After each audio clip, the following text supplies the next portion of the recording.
ಯಾಕೆ ನನ್ನ ವಿಡಿಯೋ ಮಾತ್ರ ಯೂಟ್ಯೂಬ್ ಸರ್ಚ್ನಲ್ಲಿ ಕಾಣಿಸ್ತಾ ಇಲ್ಲ ಅನ್ನೋದು ಡೌಟು ಎಲ್ರಿಗೂ ಇರುತ್ತೆ. ಯಾಕೆ ಕಾಣಿಸ್ತಾ ಇಲ್ಲ? ಇದಕ್ಕೆ ಕಾರಣ ಏನಾದರೂ ಇದ್ದೇ ಇರಬೇಕಲ್ವಾ? ಯೂಟ್ಯೂಬ್ನಲ್ಲಿ ನಿಮ್ಮ ವಿಡಿಯೋಸ್ಗಳು ಸರ್ಚ್ನಲ್ಲಿ ಕಾಣಿಸ್ತಾ ಇಲ್ಲ ಅಂತ ಅಂದರೆ ಕೆಲವೊಂದು ಮೇನ್ ಕಾರಣಗಳಿದ್ದಾವೆ. ಆ ಕಾರಣಗಳಿಂದನೇ ನಿಮ್ಮ ವಿಡಿಯೋಸು ನೀವು ಹಾಕಿದ ತಕ್ಷಣ ಏನಾದರೂ ಯೂಟ್ಯೂಬಲ್ಲಿ ಸರ್ಚ್ ಮಾಡಿದ್ದೀರಾ ಅಂತ ಅಂದರೆ ಅದು ಕಾಣಿಸೋದೇ ಇಲ್ಲ. ಯಾಕೆ? ಏನು ಪ್ರಾಬ್ಲಮ್ ಆಗಿದೆ? ಯೂಟ್ಯೂಬಲ್ಲಿ ನೀವೇನಾದರೂ ಮಿಸ್ಟೇಕ್ ಮಾಡ್ತಾ ಇದ್ದೀರಾ? ನೀವೇನಾದರೂ ಮಿಸ್ಟೇಕ್ ಮಾಡ್ತಾ ಇದ್ದರೆ ಮಾತ್ರ ಇಲ್ಲಿ ನಿಮ್ಮ ಯೂಟ್ಯೂಬ್ ವಿಡಿಯೋಸ್ಗಳು ಸರ್ಚ್ನಲ್ಲಿ ಕಾಣಿಸ್ತಾ ಇಲ್ವಾ ಅನ್ನೋದಕ್ಕೆ ಕ್ವಶನ್ಗೆ ಆನ್ಸರ್ನ ಇವತ್ತು ನಾನು ಕಂಪ್ಲೀಟಾಗಿ ಹೇಳ್ತೀನಿ. ನೀವು ವಿಡಿಯೋಲ್ಲೂ ಸ್ಕಿಪ್ ಮಾಡೋದಕ್ಕೆ ಹೋಗಬೇಡಿ. ಒನ್ ಬೈ ಒನ್ ಏನೇನು ಪಾಯಿಂಟ್ಸ್ ಇದೆ, ಯಾಕೆ ನಮ್ಮ ವಿಡಿಯೋಸು ಸರ್ಚ್ನಲ್ಲಿ ಕಾಣಿಸ್ತಾ ಇಲ್ಲ ಅನ್ನೋದನ್ನು ಈ ವಿಡಿಯೋದಲ್ಲಿ ಕಂಪ್ಲೀಟಾಗಿ ತಿಳಿಸ್ತೀನಿ. ಬನ್ನಿ ಒನ್ ಬೈ ಒನ್ ಸ್ಟಾರ್ಟ್ ಮಾಡ್ತಾ ಹೋಗೋಣ. ಮೇನ್ ಕಾರಣ ಏನು ಅಂತ ಅಂದರೆ ಇಂಡೆಕ್ಸ್ ಟೈಮ್ ಅಂಥೇಳಿ. ಇಂಡೆಕ್ಸ್ ಟೈಮು ಅಂತ ಅಂದರೆ ಈಗ ನೀವು ವಿಡಿಯೋನ ಅಪ್ಲೋಡ್ ಮಾಡಿರ್ತೀರ, ಅಪ್ಲೋಡ್ ಮಾಡಿ ಅದನ್ನು ಪಬ್ಲಿಕ್ಕು ಮಾಡಿರ್ತೀರ.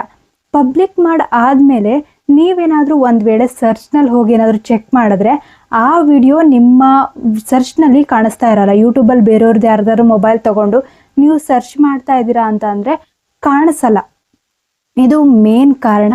ಏನು ಅಂತಂದರೆ ಯೂಟ್ಯೂಬು ನೀವು ವಿಡಿಯೋ ಅಪ್ಲೋಡ್ ಮಾಡಿ ಆದಮೇಲೂ 24 to 48 hours 1ರಿಂದ 2 ದಿನ ತಗೊಳುತ್ತೆ ನಿಮ್ಮ ವಿಡಿಯೋನ ಚೆಕ್ ಮಾಡೋದಕ್ಕೆ. ವಿಡಿಯೋ ಚೆಕ್ ಮಾಡಿ ಆಮೇಲೆ ನಿಮ್ಮ ವಿಡಿಯೋಸ್ಗಳನ್ನ ಸರ್ಚ್ನಲ್ಲಿ ತೋರಿಸುತ್ತೆ. ಇದು ಮೇನ್ ಕಾರಣ. ಇದರಿಂದನೇ ನಮ್ಮ ವಿಡಿಯೋಸು ಇಮಿಡಿಯೇಟಾಗಿ ನೀವು ಪಬ್ಲಿಕ್ ಮಾಡಿದ ತಕ್ಷಣ ಸರ್ಚ್ನಲ್ಲಿ ನನ್ನ ವಿಡಿಯೋಸ್ ಬರ್ತಾ ಇದೆಯಾ, ಇವಾಗ ಹೊಸದಾಗಿ ನೀವು ಚಾನಲ್ನ ಓಪನ್ ಮಾಡಿರ್ತೀರಲ್ವ, ಅವಾಗ ಅದೊಂಥರ ಕ್ಯೂರಿಯಾಸಿಟಿ ಇರುತ್ತೆ.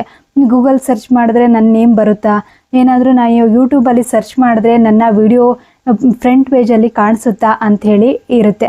ಅದು ಏನು ಅಂತಂದರೆ ನಿಮಗೆ ಒಂದು ಸ್ವಲ್ಪ ದಿನ ಟೈಮ್ ಬೇಕಾಗುತ್ತೆ ಹೊಸದಾಗಿ ಚಾನಲ್ನ ನೀವು ಸ್ಟಾರ್ಟ್ ಮಾಡಿದ್ದೀರಾ ಅಂತ ಅಂದರೆ. ಅದಕ್ಕೆ ನಾನು ಹೇಳ್ತಾ ಇರೋದು, ಆದಷ್ಟು ನಿಮ್ಮ ಚಾನಲ್ನಲ್ಲಿ 24 to 48 hours 1ರಿಂದ 2 ದಿನ ವೆಯ್ಟ್ ಮಾಡಬೇಕಾಗುತ್ತೆ. ಆಗ ನಿಮ್ಮ ವಿಡಿಯೋಸು ಸರ್ಚ್ನಲ್ಲಿ ತೋರಿಸುತ್ತೆ. ಇದಾದಮೇಲೆ ಈಗ ತುಂಬಾ ಕಾಂಪಿಟೇಷನ್ಸ್ ಇದೆ, ಹೈ ಕಾಂಪಿಟೇಷನ್ಸ್ ಇದೆ.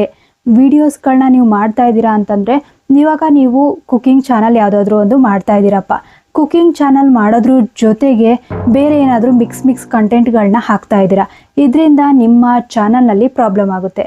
ಏನು ಕಾಂಪಿಟೇಷನ್ ಏನಿದೆ ಅಂತ ಅಂದರೆ, ಈಗ ನೀವು ಕುಕಿಂಗ್ ಚಾನಲ್ನ ಮಾಡಿದ್ದೀರಾ, ಆದರೆ ತುಂಬ ಫೇಮಸ್ ಆಗಿರೋರು ಕುಕಿಂಗ್ ಚಾನಲ್ನ ಮಾಡಿ 2-3 ವಿಡಿಯೋಸ್ಗಳನ್ನ ಹಾಕ್ತಾ ಇದ್ದಾರೆ. ಆಗ ಅವರ ವಿಡಿಯೋಸು ಮೊದಲು ತೋರಿಸುತ್ತೆ, ನಿಮ್ಮ ವಿಡಿಯೋಸು ಇಮಿಡಿಯೇಟಾಗಿ ಅಲ್ಲಿ ಸರ್ಚ್ನಲ್ಲಿ ತೋರಿಸಲ್ಲ. ಆವಾಗ ಸ್ವಲ್ಪ ನಿಮ್ಮದು ಲೋನಲ್ಲಿ ತೋರಿಸುತ್ತೆ. ಯಾಕಂತ ಹೇಳಿದ್ರೆ ಹೈ ಕಾಂಪಿಟೇಷನ್ ಇದೆ. ಬರೀ ಕುಕಿಂಗ್ ಚಾನಲ್ ಅಂತ ಅಲ್ಲ, ಇವಾಗ ಟ್ರಾವೆಲ್ ಆದರೂ ಅಷ್ಟೇ.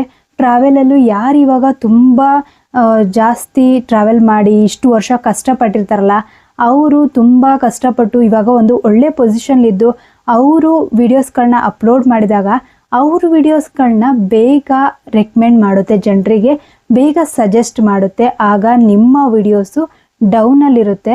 ಆದಷ್ಟು ನೀವು ಜಾಸ್ತಿ ವಿಡಿಯೋಸ್ಗಳನ್ನ ಅಪ್ಲೋಡ್ ಮಾಡೋದಕ್ಕೆ ಟ್ರೈ ಮಾಡಿ. ಹಾಗೆ ಒಂದು ಒಳ್ಳೆ ಕ್ವಾಲಿಟಿ ವಿಡಿಯೋಸ್ಗಳನ್ನ ಅಪ್ಲೋಡ್ ಮಾಡೋದಕ್ಕೆ ಟ್ರೈ ಮಾಡಿ. ಕಾಂಪಿಟೇಷನ್ ಅಂತೂ ಎಲ್ಲ, ನೀವು ಯಾವುದೇ ಚಾನಲ್ ಮಾಡಿ, ಈಗ ನಾನು ಚಾನಲ್ ಮಾಡೋದಲ್ಲದೆ ಬೇರೆಯವರು ಎಷ್ಟೋ ಜನ ಇದೇ ರೀತಿ ವಿಡಿಯೋಸ್ಗಳನ್ನ ಮಾಡಿ ಹಾಕ್ತಾ ಇರ್ತಾರೆ. ಆಗ ನಾವು ಒಂದು ಒಳ್ಳೆ ರೀತಿಯಲ್ಲಿ ನಾವು ವಿಡಿಯೋಸ್ಗಳನ್ನ ಹಾಕಬೇಕು, ಒಂದು ಒಳ್ಳೆ ಕ್ವಾಲಿಟಿ ಇರಬೇಕು, ಒಳ್ಳೆ ಥಂಬ್ನೇಲು ಇರಬೇಕು. ಇದ್ರ ಕಡೆ ನೀವು ಫೋಕಸ್ ಮಾಡಿ.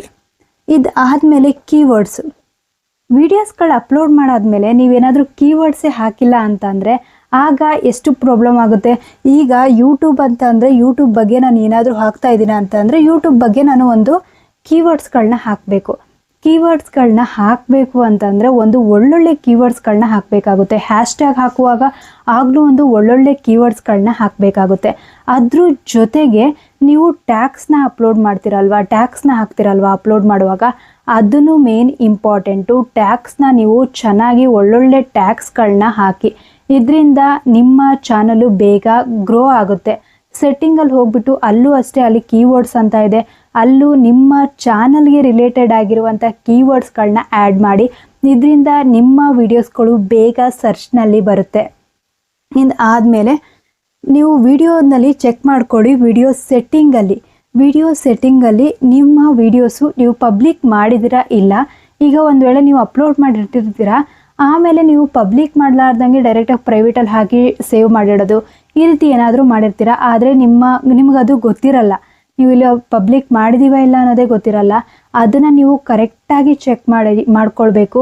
ವಿಡಿಯೋ ನೀವು ಅಪ್ಲೋಡ್ ಮಾಡಿ ಆದಮೇಲೆ ಒಂದ್ಸಲಿ ಕರೆಕ್ಟಾಗಿ ಚೆಕ್ ಮಾಡ್ಕೊಳ್ಳಿ. ನೀವು ಅಪ್ಲೋಡ್ ಮಾಡಿದ ತಕ್ಷಣ ನೀವು ಸಂಜೆ ಏನಾದರೂ ವಿಡಿಯೋ ಹಾಕ್ತಿದ್ದೀವಿ ಅಂತ ಅಂದರೆ ಪಬ್ಲಿಕ್ ಮಾಡೋದಕ್ಕಿಂತ ಮುಂಚೆ ಎಲ್ಲ ಕರೆಕ್ಟಾಗಿ ಚೆಕ್ ಮಾಡಿಕೊಂಡು ಪಬ್ಲಿಕ್ ಮಾಡಿ ನೋಡ್ಕೊಂಡ್ಬಿಟ್ಟು ಆಮೇಲೆ ಸೇವ್ ಮಾಡಿ. ಈ ರೀತಿ ಮಾಡೋದ್ರಿಂದ ಏನಾಗುತ್ತೆ ಅಂತ ಅಂದರೆ ನಿಮ್ಮ ವೀಡಿಯೋಸ್ಗಳಿಗೆ ನೀವು ಹಾಕಿದ್ದೀರಾ ಅನ್ನೋದೊಂದು ಕನ್ಫರ್ಮ್ ಇರುತ್ತೆ. ಆದರೆ ನಿಮ್ಮ ಸರ್ಚಲ್ಲಿ ಬರಬೇಕು ಅಂತಂದರೆ ನೀವು ಪ್ರೈವೇಟಲ್ಲಿಟ್ಟರೆ ಅದು ಸರ್ಚಲ್ಲಿ ಬರಲ್ಲ, ಅನ್ಲಿಸ್ಟೆಡಲ್ಲಿಟ್ಟರೆ ಅದು ಸರ್ಚಲ್ಲಿ ಬರಲ್ಲ. ಬರೀ ನೀವು ಪಬ್ಲಿಕ್ ಮಾಡಿದಾಗ ಮಾತ್ರ ಅದು ಸರ್ಚಲ್ಲಿ ಬರುತ್ತೆ, ಆದರೆ ಟೈಮ್ ಬೇಕಾಗುತ್ತೆ. ಕಾಪಿರೈಟ್ ಇಶ್ಯೂಸ್ ಏನಾದರೂ ಇದೆಯಾ ಅನ್ನೋದನ್ನ ಚೆಕ್ ಮಾಡ್ಕೊಳ್ಳಿ.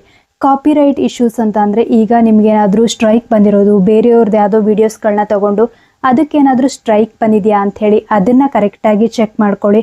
ಅದಾದಮೇಲೆ ಕಾಪಿರೈಟ್ ಮ್ಯೂಸಿಕ್, ಬೇರೆಯವ್ರದ್ದು ಯಾವುದೋ ಕಾಪಿರೈಟ್ ಮ್ಯೂಸಿಕ್ನ ನೀವು ತಗೊಂಡಿರ್ತೀರ, ಆ ರೀತಿ ಏನಾದರೂ ನೀವು ಮಾಡಿದ್ದೀರಾ ಅಂತ ಅಂದರೆ ಇದರಿಂದನೂ ನಿಮ್ಮ ಚಾನಲ್ಲು ಫ್ರೀಸ್ ಆಗ್ಬೋದು. ಆಮೇಲೆ ವೀಡಿಯೋಸ್ಗಳಿಗೆ ವ್ಯೂಸು ಬರೋದಿಲ್ಲ, ನಿಮ್ಮ ವೀಡಿಯೋಸ್ನ ಸರ್ಚ್ನಲ್ಲೂ ತೋರಿಸೋದಿಲ್ಲ. ಇದನ್ನು ನೆನಪಲ್ಲಿಟ್ಕೊಳ್ಳಿ. ಕಾಪಿರೈಟ್ ಮ್ಯೂಸಿಕ್ ಹಾಕಿದಾಗ, ಕಾಪಿರೈಟ್ ಸ್ಟ್ರೈಕ್ ಹಾಕಿದಾಗ ಅದಾದಮೇಲೆ ನೆಕ್ಸ್ಟ್ 3 ಮಂತ್ಸು ನಿಮ್ಗೆ ಯಾವುದೇ ಕಾಪಿರೈಟ್ ಸ್ಟ್ರೈಕು ಮತ್ತು ಕಾಪಿರೈಟ್ ಮ್ಯೂಸಿಕ್ ಏನಾದರೂ ಸ್ಟ್ರೈಕ್ ಬರೋದಾಗಿರ್ಬೋದು, ಆ ರೀತಿ ಬರಬಾರ್ದು ಅಂತಂದರೆ ನಿಮ್ಮ ಚಾನಲ್ನ ನೀವು ಸೇಫಾಗಿ ಇಟ್ಕೊಳ್ಬೇಕು. ಯೂಟ್ಯೂಬ್ ಸ್ಟುಡಿಯೋದಲ್ಲಿ ಹೋದರೆ ನಿಮ್ಗೆ ಗೊತ್ತಾಗುತ್ತೆ. ಗೂಗಲ್ ಸರ್ಚ್ ಮಾಡ್ತಿರಲ್ವ, ಯೂಟ್ಯೂಬ್ ಸ್ಟುಡಿಯೋ ಅಪ್ಲೋಡ್ ಮಾಡ್ತಿರಲ್ವ, ಅಪ್ಲೋಡ್ ಮಾಡುವಾಗ ಸರ್ಚ್ ಮಾಡಿ, ಅಲ್ಲಿ ಡೌನಲ್ಲಿ ಆಡಿಯೋ ಲೈಬ್ರರಿಯಲ್ಲಿ ನಿಮ್ಗೆ ಕಾಣಿಸುತ್ತೆ ಎಷ್ಟೊಂದು ಮ್ಯೂಸಿಕ್ಗಳಿದ್ದಾವೆ. ಅಲ್ಲೇ ಡೌನ್ಲೋಡ್ ಮಾಡ್ಕೊಂಡ್ಬಿಟ್ಟು ನೀವು ಒಳ್ಳೊಳ್ಳೆ ಮ್ಯೂಸಿಕ್ಗಳನ್ನ ಆ್ಯಡ್ ಮಾಡ್ಬೋದು. ಇದಾದಮೇಲೆ ಇಲ್ಲಿ ನೀವು ಚಾನಲ್ ಅಥಾರಿಟಿ ಅಂಥೇಳಿ ಬರ್ತಿದ್ದೀನಿ. ಯಾಕೆ ನಾನು ಚಾನಲ್ ಅಥಾರಿಟಿ ಅಂಥೇಳಿ ಬರ್ದೆ ಅಂತಂದರೆ, ಮೇನಾಗಿ ಚಾನಲ್ಲು ನೀವು ಹೊಸದಾಗಿ ಯೂಟ್ಯೂಬ್ ಚಾನಲ್ನ ಸ್ಟಾರ್ಟ್ ಮಾಡಿರ್ತೀರ. ಸ್ಟಾರ್ಟ್ ಮಾಡಿ ಆದಮೇಲೆ ನಿಮ್ಮ ಚಾನಲ್ನ ಯೂಟ್ಯೂಬ್ ಅವರು ಬಿಲೀವ್ ಮಾಡೋದಕ್ಕೆ ಸ್ವಲ್ಪ ಸಮಯ ಬೇಕು. ಅವರು ನಿಮ್ಮನ್ನು ನಂಬಿಕೆ ಇಟ್ಟು ಆಮೇಲೆ ನಿಮ್ಗೊಂದು ಸ್ವಲ್ಪ ದಿನ ಟೈಮ್ ಕೊಡ್ತಾರೆ. ಇವಾಗ 1 ಮಂತು 2 ಮಂತ್ಸು ಈ ಟೈಮಲ್ಲಿ ನೀವು ಒಳ್ಳೊಳ್ಳೆ ವಿಡಿಯೋಸ್ಗಳನ್ನ ಹಾಕಬೇಕು. ಇಲ್ಲಿ ಮೇನಾಗಿ ಮಾಡಬೇಕಾಗಿರೋದು ನೀವು ಕಂಟಿನ್ಯೂಯಸ್ ಆಗಿ ವಿಡಿಯೋಸ್ಗಳನ್ನ ಅಪ್ಲೋಡ್ ಮಾಡಬೇಕು. ಕಂಟಿನ್ಯೂಯಸ್ ಆಗಿ ವಿಡಿಯೋಸ್ಗಳನ್ನ ಅಪ್ಲೋಡ್ ಮಾಡಿದ್ದೀರಾ ಅಂತಂದರೆ ಯೂಟ್ಯೂಬು ನಿಮ್ಮ ವಿಡಿಯೋಸ್ಗಳನ್ನ ರೆಕಗ್ನೈಸ್ ಮಾಡುತ್ತೆ. ಒಂದೇ ನೀಚ್ನ ಮೇಂಟೈನ್ ಮಾಡಿ. ಯಾಕೆ ನೀಚ್ನ ಮೇಂಟೈನ್ ಮಾಡಬೇಕು ಅಂತಂದರೆ, ಈಗ ನೀವು ಕುಕಿಂಗ್ ಚಾನಲ್ ಮಾಡ್ತಾ ಇದ್ದೀರಾ ಅಂತ ಹೇಳಿದ್ರೆ ಕುಕಿಂಗ್ ರಿಲೇಟೆಡ್ಡೇ ಹಾಕಿ, ಬೇರೆ ವಿಡಿಯೋಸ್ಗಳನ್ನ ಹಾಕೋದಕ್ಕೆ ಹೋಗಬೇಡಿ. ಟ್ರಾವೆಲ್ ಮಾಡ್ತಾ ಇದ್ದೀರಾ ಅಂದರೆ ಟ್ರಾವೆಲ್ ರಿಲೇಟೆಡೇ ಹಾಕಿ, ಅಲ್ಲಿ ಬೇರೆ ವಿಡಿಯೋಸ್ಗಳನ್ನ ಮಿಕ್ಸ್ ಮಾಡಿಬಿಟ್ಟು ಕುಕ್ಕಿಂಗು, ಟ್ರಾವೆಲ್ಲು ಈ ರೀತಿ ಎಲ್ಲ ಮಾಡೋದಕ್ಕೆ ಹೋಗಬೇಡಿ. ಈ ರೀತಿ ಮಾಡೋದ್ರಿಂದ ನಿಮ್ಮ ಚಾನಲ್ಲು ಆಟೋಮೆಟಿಕ್ಕಾಗಿ ವ್ಯೂಸು ಮತ್ತು ಸಬ್ಸ್ಕ್ರೈಬರ್ಸು ಕಡಿಮೆ ಆಗ್ತಾರೆ. ಈಗ ಟ್ರಾವೆಲ್ ಮಾಡಿದಾಗ ಟ್ರಾವೆಲಿಗೋಸ್ಕರನೇ ಸ್ವಲ್ಪ ಜನ ನಿಮಗೆ ಸಬ್ಸ್ಕ್ರೈಬರ್ಸ್ ಬಂದಿರ್ತಾರೆ. ನೀವು ಸಡನ್ನಾಗಿ ಕುಕಿಂಗ್ ವಿಡಿಯೋಸ್ಗಳನ್ನ ಹಾಕ್ತಿದ್ದೀರಾ ಅಂದಾಗ ಅವರಿಗೆ ಅದು ಹೋಗ್ಬಿಡ್ತಾರೆ. ಅವರು ನಿಮ್ಮ ಚಾನಲ್ನ ಬಿಟ್ಬಿಟ್ಟು ಬೇರೆಯವ್ರ ಚಾನಲ್ನ ಸಬ್ಸ್ಕ್ರೈಬ್ ಮಾಡ್ಕೊತಾರೆ. ಅದಕ್ಕೆ ನೆನಪಿರಲಿ, ಆದಷ್ಟು ನೀವು ಟ್ರಾವೆಲ್ ಮಾಡ್ತಾ ಇದ್ದೀರಾ ಅಂತ ಹೇಳಿದ್ರೆ ಟ್ರಾವೆಲ್ಲೇ ಇರಲಿ, ಕುಕಿಂಗ್ ಮಾಡ್ತಾ ಇದ್ದೀರಾ ಅಂತ ಹೇಳಿದ್ರೆ ಕುಕಿಂಗೇ ಇರಲಿ, ಡೈಲಿ ವ್ಲಾಗ್ಸ್ನ ಮಾಡ್ತಾ ಇದ್ದೀರಾ ಅಂತ ಹೇಳಿದ್ರೆ ಡೈಲಿ ವ್ಲಾಗ್ಸ್ನೇ ಕ್ರಿಯೇಟ್ ಮಾಡಿ, ಬೇರೆ ವಿಡಿಯೋಸ್ಗಳನ್ನ ಮಾಡೋದಕ್ಕೆ ಹೋಗಬೇಡಿ. ಮೇಯ್ನಾಗಿ ಏನು ಅಂತ ಅಂದರೆ, ಚಾನಲ್ನ ನೀವು ಒಂದ್ಸಲಿ ಕ್ರಿಯೇಟ್ ಮಾಡಿದ್ಮೇಲೆ ಕಂಟಿನ್ಯೂಯಸ್ ಆಗಿ ವಿಡಿಯೋಸ್ಗಳನ್ನ ಅಪ್ಲೋಡ್ ಮಾಡಿ. ಕನ್ಸಿಸ್ಟೆನ್ಸಿ ಮೇನ್ ಆಗಿರಲಿ. ಮತ್ತು ಯಾವುದಾದ್ರೂ ನೀವು ಇವಾಗ ಡಿಮೋಟಿವೇಟ್ ಆಗಿಬಿಟ್ಟು ಮೆಸೇಜು ಅದು ಕಮೆಂಟ್ಗಳೇನೇನೋ ಬಂತು ಅಂತೇಳಿ ಡಿಮೋಟಿವೇಟ್ ಆಗಿಬಿಟ್ಟು ಒಂದು ಸ್ವಲ್ಪ ದಿನ ಬಿಟ್ಟು ವಿಡಿಯೋಸ್ಗಳನ್ನ ಹಾಕ್ತೀನಿ, ಆ ರೀತಿ ಎಲ್ಲ ಮಾಡೋದಕ್ಕೆ ಹೋಗ್ಬೇಡಿ. ಆದಷ್ಟು ಅದೆಲ್ಲ ನೆನಪಿನಲ್ಲಿಟ್ಕೊಳ್ಳಿ. ವಿಡಿಯೋಸ್ಗಳನ್ನ ಕ್ರಿಯೇಟ್ ಮಾಡುವಾಗ ನಿಮಗೆ ಅದು ಇಷ್ಟ ಆಗುವಂತೆ ಕ್ರಿಯೇಟ್ ಮಾಡಿ. ನಿಮಗೆ ಯಾವ ಚಾನಲ್ ಕ್ರಿಯೇಟ್ ಮಾಡಬೇಕು ಅಂತ ಮನಸ್ಸಲ್ಲಿತ್ತೋ ಅದನ್ನೇ ಕ್ರಿಯೇಟ್ ಮಾಡಿ, ಅದನ್ನು ಇಷ್ಟಪಟ್ಟು ವರ್ಕ್ ಮಾಡಿ. ಈ ವಿಡಿಯೋ ಏನಾದರೂ ನಿಮಗೆ ಇಷ್ಟ ಆಗಿತ್ತು ಅಂತ ಅಂದರೆ ನನ್ನ ಚಾನಲ್ನ ಲೈಕ್, ಶೇರ್ ಹಾಗೆ 2 ಬೈಟ್ಸ್ ಕನ್ನಡನ ಸಬ್ಸ್ಕ್ರೈಬ್ ಮಾಡೋದನ್ನು ಮರಿಬೇಡಿ. ಸಬ್ಸ್ಕ್ರೈಬ್ ಮಾಡಿ, ಸಪೋರ್ಟ್ ಮಾಡಿ. ನೆಕ್ಸ್ಟ್ ವಿಡಿಯೋದಲ್ಲಿ ಸಿಗ್ತೀನಿ. Thanks for watching. ಬಾಯ್.